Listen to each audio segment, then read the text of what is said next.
Hi అండి. నమస్తే. Welcome to our channel simple recipes and blogs. ఈరోజు మన వీడియోలో సాంబార్ పొడితో పాటు సాంబార్ రెసిపీ కూడా చేద్దామండి. తిన్న కొద్దీ తినాలనిపించే ఈ సాంబార్ అయితే ఫంక్షన్ స్టైల్లో ఎలా ప్రిపేర్ చేయాలో చూద్దామండి. ఈ సాంబార్ అయితే చాలా టేస్టీగా వచ్చిందండి. ఇంట్లోనే పొడి రెడీ చేసి ఈ సాంబార్ని అయితే ప్రిపేర్ చేశాను. చాలా బాగా కుదిరింది. మీరు కూడా తప్పకుండా ట్రై చేయండి. అలాగే ఈ రెసిపీ ఎలా చేయాలో చూసేద్దాం. సో స్కిప్ చేయకుండా వీడియోనైతే చూసేయండి ఫ్రెండ్స్. దీనికోసమైతే 3/4 కప్పు వరకు కందిపప్పును తీసుకున్నాను.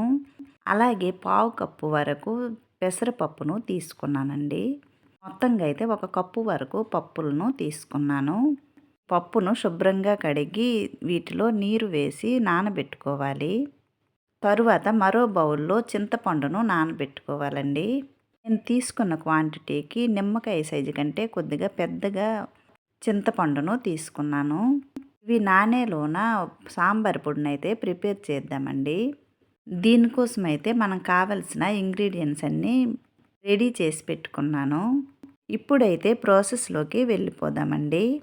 పొడి చేయడానికి స్టవ్ పైన ప్యాన్ పెట్టి దీనిలో 1 కప్పు వరకు ధనియాలను వేయాలి. ఈ ధనియాలను లో ఫ్లేమ్లో వేయించుకోవాలి. కలర్ మారేంత వరకు ధనియాలను వేయించుకోవాలండి. ధనియాలు వేగిన తర్వాత ఈ ధనియాలను ఒక ప్లేట్లోకి తీసుకుందాము. ఇలా సాంబార్ పొడిని ఒకసారి చేసి పెట్టుకుంటే చాలా రోజుల వరకు నిల్వ ఉంటుందండి. ఈ ధనియాలు వేగిన తర్వాత అదే ప్యాన్లో ఏ కప్పుతో అయితే ధనియాలు తీసుకున్నామో అదే కప్పుతో 1/4 కప్పు వరకు జీలకర్రను వేయాలి. ఈ జీలకర్రను కూడా లో ఫ్లేమ్లోనే వేయించుకోవాలండి. ఇలా వేగిన జీలకర్రను కూడా అదే ప్లేట్లోకి తీసుకుందాము. ఈ జీలకర్ర వేయించుకున్న తరువాత అదే ప్యాన్లో 2 స్పూన్ల వరకు మెంతులు వేయాలి. ఈ మెంతులను కూడా లో ఫ్లేమ్లో దోరగా వేయించుకోవాలి. ఈ మెంతులు వేయించినప్పుడు మంచి వాసన అయితే వస్తుందండి. ఎక్కువగా మెంతులు వేస్తే చేదు వచ్చేస్తుంది. అందుకని 2 స్పూన్లు వరకు వేస్తే సరిపోతుంది. ఇలా వేయించుకున్న మెంతులను కూడా అదే ప్లేట్లోకి తీసుకుందాము. తరువాత మళ్ళీ అదే ప్యాన్లో 3 స్పూన్ల వరకు మిరియాలను వేయాలి. ఈ మిరియాలను కూడా లో ఫ్లేమ్లో వేయించుకోవాలి. ఇవి వేగిన తర్వాత అదే ప్లేట్లోకి ఈ మిరియాలను కూడా తీసుకుందాము. తరువాత అదే ప్యాన్లో 1/2 కప్పు వరకు మినప్పప్పును వేయాలి. ఈ మినప్పప్పును కూడా వేయించుకోవాలి. ఈ ఇంగ్రీడియంట్స్ అన్నీ ఒకేసారి వేయించుకుంటే సరిపోతుందని అనుకుంటామండి. అలా తొందరగా అవ్వవు. ఇలా ఒక్కొక్కటిగా వేయించుకుంటే ఇవి బాగా వేగి తొందరగా కూడా అయిపోతుంది. అలా ఒకేసారి వేయించుకోవటం వలన అన్నీ వేగవండి.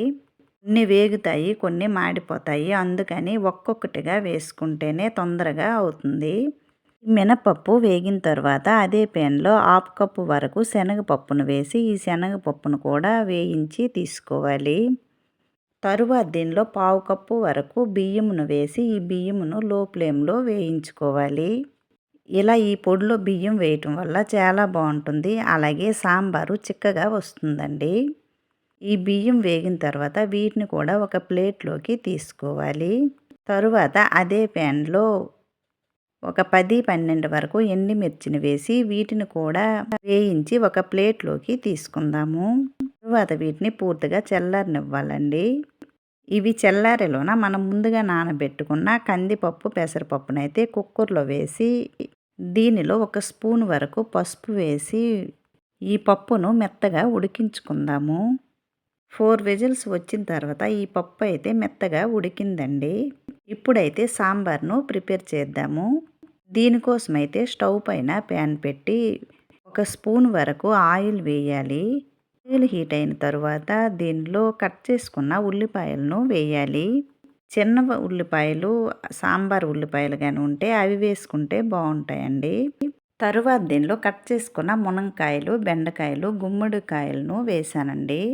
అలాగే కట్ చేసుకున్న 1 టమోటాను కూడా వేసాను.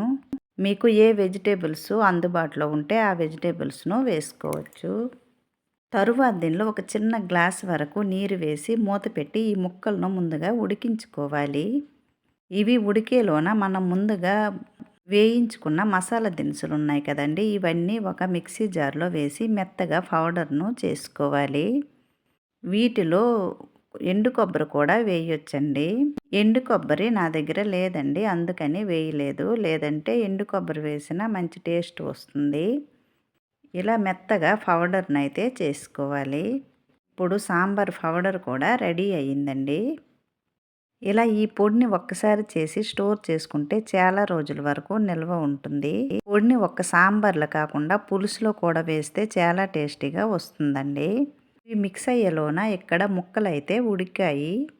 తరువాత దీంట్లో టేస్ట్కి సరిపడా ఉప్పు, అలాగే పసుపు, అలాగే టేస్ట్కి సరిపడా కారం వేయాలి. ఇలా ముక్కలను ముందుగా ఉడికించి పెట్టి వేసుకుంటే చాలా బాగుంటుందండి. ముందుగానే చాలామంది పోపు పెట్టి తరువాత ఈ ముక్కలు వేసి సాంబార్ని అయితే ప్రిపేర్ చేస్తారు. అలా కూడా బాగుంటుంది, కానీ సాంబారు పూర్తిగా రెడీ అయిన తర్వాత లాస్ట్లో పోపు పెట్టుకుంటే మంచి వాసనతో గుమగుమలాడుతూ సాంబార్ అయితే వస్తుంది. కానీ ఎప్పుడు సాంబార్ చేసినా ఇలా ఒకసారి ప్రిపేర్ చేయండి, చాలా బాగా వస్తుంది. ఇలా ఇవి వేసిన తర్వాత ఒకసారి కలిపి తరువాత దీనిలో ముందుగా నానబెట్టుకున్న చింతపండును గుజ్జు తీసి ఈ చింతపండు రసాన్ని వేయాలి. ముందుగానే ముక్కలను ఉడికించుకున్నాం కదండి, ఇది మరగడానికి ఎక్కువగా టైం కూడా పట్టదు.